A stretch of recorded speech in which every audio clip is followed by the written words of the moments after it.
आज की इस वीडियो में हम जानने वाले हैं कि किसी भी प्रेजेंट के वाक्य को हम हिंदी से इंग्लिश में किस तरह से ट्रांसलेट करते हैं। अब आपका कोई भी वाक्य क्यों ना हो आपका, उसे हिंदी से इंग्लिश में ट्रांसलेट हम देखिए कैसे करेंगे। इससे पहले हमने वीडियो में देखा था कि हम भूतकाल के यानी कि पास्ट के सभी वाक्यों को हिंदी से इंग्लिश में किस तरह से ट्रांसलेट करते हैं। तो वहां पर हमने भूतकाल के बारे में अच्छे से सीखा था, यानी कि पास्ट के बारे में अच्छे से सीखा था। तो चलिए आज हम प्रेजेंट के बारे में देखेंगे। तो मैं आपके सामने पहले सेंटेंस के प्रकारों को रखता हूं कि किस तरह के सेंटेंसेस होते हैं प्रेजेंट में। तो देखिए पहला है वह जाता है, वह जाता है। उसके बाद है वह पढ़ाई करता है, ये दोनों एक ही कैटेगरी के सेंटेंस हैं। उसके बाद है वह जा चुका है, वह जा चुका है, ये अलग कैटेगरी का है। उसके बाद है वो किया जा रहा है, वो किया जा रहा है, ये आपका अलग कैटेगरी का है। वो किया जा चुका है। उसके बाद है वो नहीं जाता है, और 7वें नंबर पर है वो नहीं जा रहा है, और 8 नंबर पर है वो नहीं किया गया है। ये जितने भी सेंटेंसेस हैं ये सब अलग अलग कैटेगरी के हैं। जैसे कि पहला वाला है प्रेजेंट के इंडेफिनिट का, उसके बाद जो वह सेकंड वाला है वह पढ़ाई करता है, ये भी प्रेजेंट के इंडेफिनिट का है। वह जा चुका है, यह है प्रेजेंट के परफेक्ट का सेंटेंस। वो किया जा रहा है, यह है प्रेजेंट का पैसिव, और वो किया जा चुका है, ये भी प्रेजेंट का पैसिव है। और जैसे प्रेजेंट में इंडेफिनिट आता है, कंटिन्यूअस आता है, परफेक्ट आता है, इस तरह से इन दोनों में थोड़ा डिफरेंस है। वो नहीं जाता है, ये नेगेटिव है, इसके बाद भी नेगेटिव है, और लास्ट वाला भी नेगेटिव है। तो इनको किस तरह से पहचानेंगे कि भाई प्रेजेंट की कौन सी कैटेगरी का सेंटेंस है, इंडेफिनिट का है, कंटिन्यूअस का है, परफेक्ट का है, या परफेक्ट कंटिन्यूअस का है। तो चलिए आगे देखते हैं।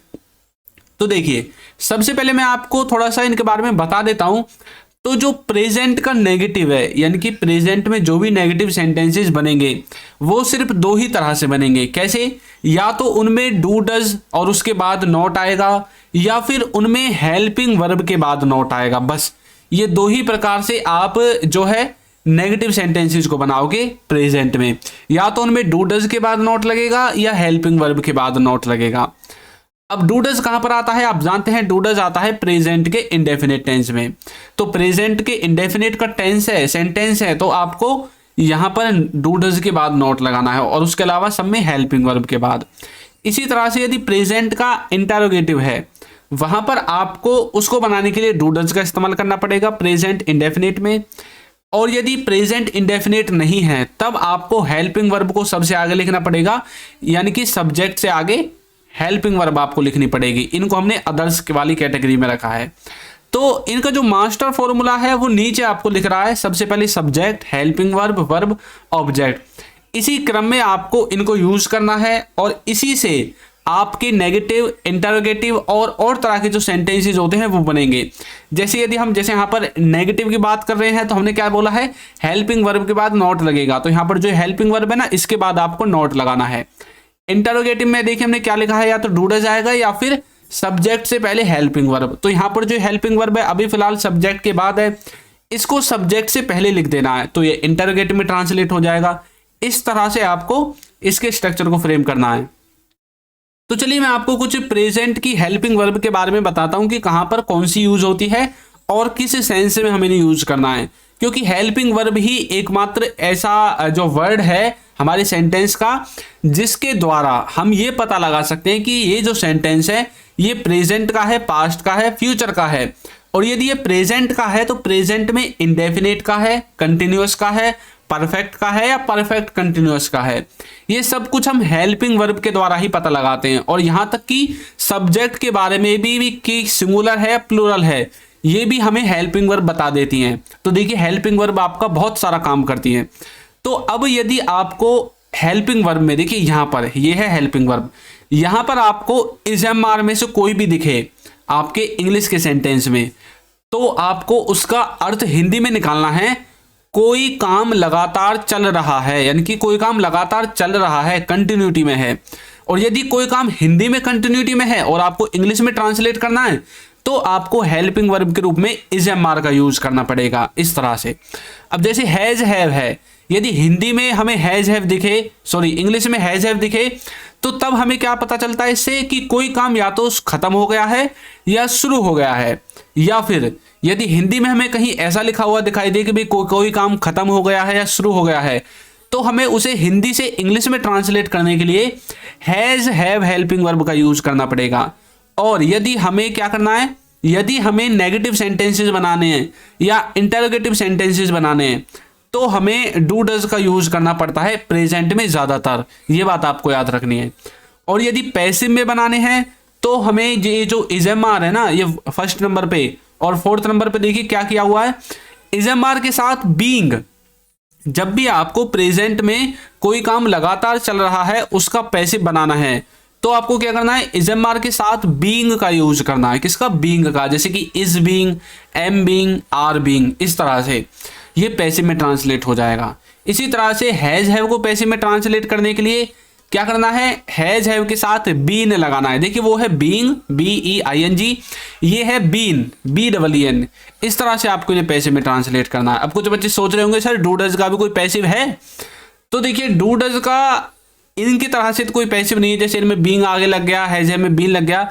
इसको पैसिव में ट्रांसलेट करने के लिए हमें इजएमआर का ही यूज करना पड़ता है। डू डज को इजएमआर में ट्रांसलेट कर देते हैं और पैसिव की तरह काम करने लग जाता है जब हम इसके साथ वर्ब की थर्ड फॉर्म का यूज करते हैं। तो इन सब को आप हमारी पैसिव वाली वीडियो में देख सकते हैं। आपको कुछ नहीं करना, सिर्फ यूट्यूब पर जाकर सर्च करना है पैसिव बाय चिंटू सर, या फिर पैसिव बाय हमारे चैनल का नाम लिख देना है इंग्लिश विद चिंटू, तो आपको वीडियो मिल जाएगी। तो subject, helping verb, verb, object, ये है सेंटेंस का स्ट्रक्चर। तो चलिए एक एक करके सभी सेंटेंस के स्ट्रक्चर्स को देखते हैं। अब जैसे प्रेजेंट का सिंपल है, तो प्रेजेंट का सिंपल में जो भी वाक्य आते हैं उन सबको मैं आपको कवर करके दिखाऊंगा। तो देखिए यहाँ पर जैसे सबसे पहले आपको सब्जेक्ट लिखना है, फिर आपको लिखना है जो आपका इजएमआर है, हैज हैव है, इस तरह के जो आपके हेल्पिंग वर्ब है उनको लिखना है। वर्ब की फर्स्ट फॉर्म आएगी और फिर आपको ऑब्जेक्ट लिखना है। अब यहाँ पर जो मैंने डू डज लिखा हुआ है ये इन सेंटेंसेस में यूज नहीं होंगे, सिर्फ उस केस में यूज होंगे जब आपको किसी पर फोर्स करके बोलना है। जैसे कि वह जाता तो है, तो आप बोलोगे ही डज गो। इनको मैं आपको आगे बताऊंगा। देखिए यहां पर लिखा हुआ है वह जाता है, तो आपने बोल दिया ही गोज। ये किसका सेंटेंस है? प्रेजेंट के इंडेफिनिट का। अब कई बार आप ऐसे बोल देते हैं भाई वह जाता तो है, बोलते हैं ना वह जाता तो है, तो अब आपको इसमें इस डज को लगाने की जरूरत है, ही डज गो, इस तरह से। तो आप गो से पहले यहां पर डज का यूज करना पड़ेगा। देखिए मैं आपको दिखा देता हूं, देखिए इस तरह से आपको बोलना है ही डज गो। इसका मतलब है वह जाता तो है, जाता तो है, और इसका मतलब है वह जाता है, सिंपल। तो इस तरह से आप डू डज का यूज भी कर सकते हैं। समझ में आया? अब देखिए वह जा रहा है, देखिए वह जाता है और वह जा रहा है। मैंने जाने का ही एग्जांपल लिया है ज्यादातर, जिससे कि आप इन सब में डिफरेंस कर सको। तो यदि आपको ऐसा बोलना है कि वह जा रहा है, यानी कि आप ऐसा दिखाना चाहते हैं कि ये जो वाक्य है ये कंटिन्यूटी को दिखाता है, तो तब आपको यूज करना पड़ेगा इजएमआर का। मैंने आपको बताया था इजएमआर हेल्पिंग वर्ब का यूज हम कंटिन्यूटी वाले कार्यों को दिखाने के लिए करते हैं। तो हमें बोलना पड़ेगा he is going, he is going. तो देखिए इज हेल्पिंग वर्ब का यूज कर दिया। वह गया है, वह गया है। कई बार बोलते हैं ना आप, भाई आपका दोस्त आया है और वो पूछ रहा है भाई वो कहाँ पर है, मतलब आपका जो दोस्त है उसके नाम है मान लीजिए दिवेश है, वो पूछ रहा है दिवेश कहाँ है, तो आप बोलोगे भाई वह तो गया है, काम करने के लिए गया है। तो बोलोगे he has gone, he has gone. तो गया है मतलब कोई काम उसने खत्म कर दिया है या फिर शुरू कर दिया है। अब जैसे उसने जाने का काम खत्म कर दिया अपने घर से, तो वो निकल चुका है, इसका मतलब ये है। तो बोलोगे ही हैज गॉन। उसे भेजा गया है, अब यहाँ पर ये क्या है, ये पैसिव में है, उसे भेजा गया है। भेजने वाला शख्स कौन है ये नहीं बताया गया है, सिर्फ ये बोल दिया है कि उसे भेजा गया है। तो इसमें बोलोगे he has gone, he has gone, उसे भेजा गया है, या फिर वह, सॉरी ये ऊपर वाला बोल दिया, उसे भेजा गया है। तो आपको क्या करना है, पैसिव में हैज के बाद बीन लगा देना। मैंने आपको बताया था, देखिए यहाँ पर जब भी आपको पैसिव में बनाना है तो आपको हैज हैव के बाद बीन लगा देना है। तो यहाँ पर देखिए, यहाँ पर उसे भेजा गया है तो हमने हैज हैव के बाद क्या लगा दिया, बीन लगा दिया। अब यहाँ पर ये हैज ही यूज क्यों हुआ, हैव क्यों यूज नहीं हुआ, क्योंकि ये सब्जेक्ट के अनुसार यूज होता है। यदि सब्जेक्ट है ही, सी, इट या फिर किसी व्यक्ति का नाम है, तब आपको क्या यूज करना है, आपको यूज करना है हैज का, यानी कि थर्ड पर्सन सिंगुलर के साथ हैज और बच जाते हैं सबके साथ हैव। तो ही हैज बीन सेंट, तो ये पैसिव में है। इसके बाद और देखिए, काम किया जा रहा है, ये भी पैसिव में है, लेकिन ये पैसिव कौन सा है, ये कंटिन्यूटी वाला पैसिव है। देखिए कोई काम किया जा रहा है, कंटिन्यूटी में है। अब ये नहीं बताया गया कि काम किसके द्वारा किया जा रहा है, तो ये किसका है, कंटिन्यूस का पैसिव है। तो कैसे बोलोगे, the work is being done, the work is being done. तो इस तरह से आप इसको कंटिन्यूस के पैसिव में यूज कर सकते हैं। समझ में आया। अब हम देखते हैं प्रेजेंट के नेगेटिव सेंटेंसेस को कैसे बनाएंगे। तो देखिए इनके नेगेटिव बनाना बिल्कुल आसान है। जैसे ये हैं, इनकी तरह इनके नेगेटिव बनाने के लिए हमें क्या करना है, डू डज या फिर इज एम आर या फिर हैज हैव के बाद नॉट को लगा देना है बस।